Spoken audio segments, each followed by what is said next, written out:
Hello दोस्तों।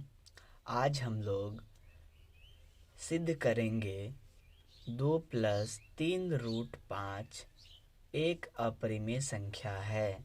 देखिए, अकेला वाला हमने इससे पहले सिद्ध किया है कि अगर इतना ना हो, केवल √5 हो, तब हम लोग कैसे सॉल्व करेंगे।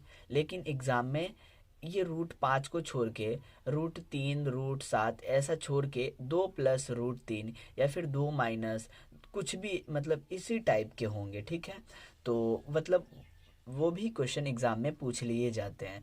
तो चलिए हम लोग इसे सॉल्व करते हैं। देखिए, आपको परिमेय संख्या सिद्ध करना है, आपको मान लेना है इसका उल्टा।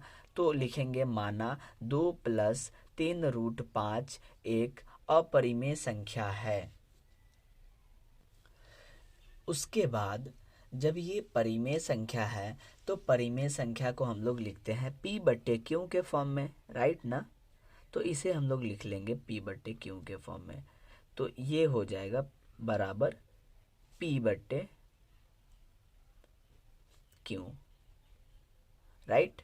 उसके बाद जहाँ आपको यहाँ पे एक ब्रैकेट देना है और लिख लेना है इतनी चीज़ों को यहाँ पे, जहाँ PQ सह अभाज्य पूर्णांक है और Q बराबर नहीं है 0। आपको इतना लिख लेना है। आप अभी तक इतना तो समझ गए होंगे, ठीक है। अब हम लोग धीरे धीरे इसको आगे बढ़ाते हुए सॉल्व करेंगे, ठीक है। या एक और बार हम लोग इसी स्टेप को नीचे लिख लेते हैं। 3√5 बराबर P/Q। आगे बढ़ते हैं। या देखिए, आपको करना है कि इसमें जो भी रूट वाले को छोड़ के जो भी पार्ट्स होंगे ना, उसको बराबर के धीरे धीरे दूसरी तरफ लेके चला जाना है, ठीक है। तो आपको पहले प्लस के 2 को उधर लेके जाना है। तो हम लोग लिखेंगे 3√5। आपको ऐसे क्वेश्चन में ना बस इतना ही ध्यान रखना है, P/, देखिए ये क्या है, प्लस का 2 है तो इधर आएगा तो माइनस का 2 बनेगा, राइट। तो -2 बट्टे में हम लोग कर लेंगे 1 और इसे हम लोग पहले सॉल्व कर लेते हैं। या 3√5 बराबर, अब Q और 1 ये एक भिन्न का घटाव बन गया है। तो Q और 1 का हम लोग LCM लेंगे तो आंसर मिलेगा Q। ये सब ना आपको सॉल्व करने आना चाहिए, ठीक है। हमने देखिए प्लस का 2 था, यहाँ पे कोई चिन्ह नहीं है तो ये प्लस का है, ठीक है। तो बराबर के दूसरी तरफ का जब प्लस आता है ना तो वो माइनस का बनता है, तो हमने यहाँ पे लिखा माइनस। अब इसके बटे में क्यों था, तो हम किसी भी संख्या के बटे में 1 लिख सकते हैं बहुत आसानी से, उसमें कोई फर्क नहीं पड़ता है, ठीक है। तो हमने 1 लिखा, फिर Q और 1 का एलसीएम लिया तो Q आया। अब Q और Q का भाग करेंगे तो एक बार में कटेगा और उस 1 को ऊपर वाले P में गुना करेंगे तो ये हो जाएगा P, ठीक है, माइनस। अब 1 से भाग करेंगे तो Q हो जाएगा, Q का 1 से Q में भाग करेंगे तो Q बार डिवाइड होगा और उस Q को 2 के साथ गुना करेंगे तो 2Q हो जाएगा, राइट। चलिए हम लोग आगे बढ़ते हैं। अब यहाँ से क्या करेंगे हम लोग कि अब इस 3 को भी हम लोग हटा देंगे। आपको रूट को अकेले कर लेना है, रूट में जो भी होगा ना उसे आपको अकेला कर लेना है, ठीक है। तो P घटाव 2Q ज्यों का त्यों, बटे में क्यों भी है उसे भी हम लोग लिखेंगे ज्यों का त्यों। लेकिन ये 3 जो है √5 के साथ क्या है, गुना में है। यहाँ पे ये गुना में है, तो गुना में है तो बराबर के इस तरफ लेके आएंगे तो भाग में चला जाएगा। तो भाग में बटे ही में तो होता है, तो ये 3 यहाँ पे आ जाएगा, ठीक है। अब √5 तो एक अपरिमेय संख्या है, अच्छे से हम लोग जानते हैं। लेकिन ये संख्या क्या है, एक परिमेय संख्या है। तो ये परिमेय संख्या आया और ये परिमेय अपरिमेय संख्या आया। पहले हम लोग भाषा लिख लेते हैं, फिर उसको हम लोग समझेंगे एंड फिर उसके बाद हम लोग एक निष्कर्ष निकालेंगे और कह देंगे कि ये एक अपरिमेय संख्या है। देखिए, यहाँ हम लोग पहले देखते हैं पी क्यू क्यू 2 और 3 ये एक सह अभाज्य पूर्णांक है। अब कैसे है वो हम पहले समझते हैं। देखिए 2 क्या है, या तो ये 1 से कट सकता है या फिर केवल 2 से कट सकता है, राइट।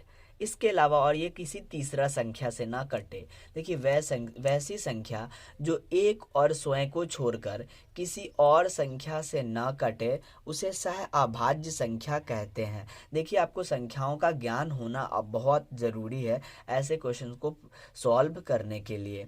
तो यहाँ पे क्या हम बात करें 2 की, पहले हम लोग 2 का बात करते हैं। तो 2 या तो 1 से कटेगा या फिर 2 से, यानी ये एक सह अभाज्य पूर्णांक है। यहाँ पे 3 का बात करें तो 3 भी या तो 1 से कटेगा या 3 से कटेगा, ना ये तो 2 से कटेगा ना 4 से 5 से, कुछ भी नहीं। ये 1 और 3 के अलावा कोई और संख्या से ये नहीं कटेगा। बात करें हम लोग p की, तो ये भी 1 से कटेगा और नहीं तो p से कटेगा, दूसरा संख्या नहीं है जो इसे काट दे। बात करें हम लोग q की, तो q भी या तो 1 से कटेगा या फिर q से कटेगा, ठीक है। और यहाँ पे 2 जगह पे q है, मुझे एक ही जगह पे लिखना है, तो हम लोग लिखेंगे यहाँ ये आपका दाहिना पक्ष है। ये आप देखेंगे दाहिना तरफ है, तो हम लोग लिखेंगे दायां पक्ष। यहाँ दायां पक्ष p q तथा 2 और 3 एक सह अभाज्य पूर्णांक है, फुल स्टॉप। अतः ये परिमेय संख्या है, इतना आपको पहले लिख लेना है। अगर यहाँ पे सह अभाज्य पूर्णांक आ गया तो ये पक्ष आपका क्या हो गया, अतः दायां पक्ष परिमेय संख्या है। क्यों? क्योंकि परिमेय संख्या p/q के रूप में हमने लिखा हुआ है और वो एक सह अभाज्य पूर्णांक हो और q बराबर नहीं 0, तो इस कंडीशन में क्या हो जाएगा, वो परिमेय संख्या हो जाएगा। तो अतः दायां पक्ष परिमेय संख्या है, ठीक है। लेकिन √5 हम लोग जानते हैं कि एक अपरिमेय संख्या है, तो लिखेंगे किंतु बायां पक्ष √5 एक अपरिमेय संख्या है। किंतु बायां पक्ष √5 एक अपरिमेय संख्या है। अब बताइए, एक संख्या हमें परिमेय मिल रहा है तो वहीं दूसरी संख्या अपरिमेय, परंतु हमने दो संख्या को क्या माना था, परिमेय माना था। यानी हमने माना परिमेय तो संख्या परिमेय और अपरिमेय दोनों मिल रहा है, यानी जो हमने माना है ना वो 100% गलत है। अगर हमने किसी भी चीज़ को गलत मान लिया तो गलत मानने के कारण ही तो प्रॉब्लम्स आ रही है ना। देखिए हमने माना था परिमेय तो आधी संख्या परिमेय आ रही है और आधी संख्या अपरिमेय संख्या आ रही है, तो ऐसा क्यों? जो हमने माना है वो गलत है। तो लिखेंगे जिससे एक विरोधाभास उत्पन्न होता है, या फिर हम लोग डायरेक्ट लिख सकते हैं अतः हमने जो माना है वो गलत साबित हुआ, ये भी आप लिख सकते हैं, ठीक है। जैसे यहाँ पे इसे हम लोग अंडरलाइन करते हैं, ये क्या है, परिमेय, और ये क्या है, अपरिमेय, ठीक है। तो हमने माना था, तो पहली बात की संख्या को हमने क्या माना था, इस सभी की पूरी संख्या को हमने मान लिया था कि ये है संख्या परिमेय। तो ऐसा हमने माना, परंतु यहाँ पे आंसर में आ रहा है एक बार परिमेय और आधी संख्या अपरिमेय, तो ऐसा क्यों? तो 100% हमने जो गलत माना है इसी के कारण। तो अगर हमने परिमेय माना है तो वो गलत है, तो फाइनली सही क्या होगा, या तो परिमेय या तो अपरिमेय। तो परिमेय हमने गलत मान लिया तो फाइनली वो संख्या अपरिमेय ही हो जाएगा। तो हम लोग यहाँ पे लिखेंगे अतः हमने जो माना है वो गलत साबित हुआ और गलत साबित हुआ। अब गलत साबित हुआ तो सही क्या होगा, हमने माना था परिमेय तो गलत साबित हो गया, तो अब फाइनली वो अपरिमेय संख्या ही होगा। तो लिखेंगे अतः 2 + 3√5 एक अपरिमेय संख्या, अपरिमेय संख्या ही है। लिखेंगे अतः 2 + 3√5, यही तो हमने सिद्ध करना था ना। तो लिखेंगे अतः 2 + 3√5 एक अपरिमेय संख्या है।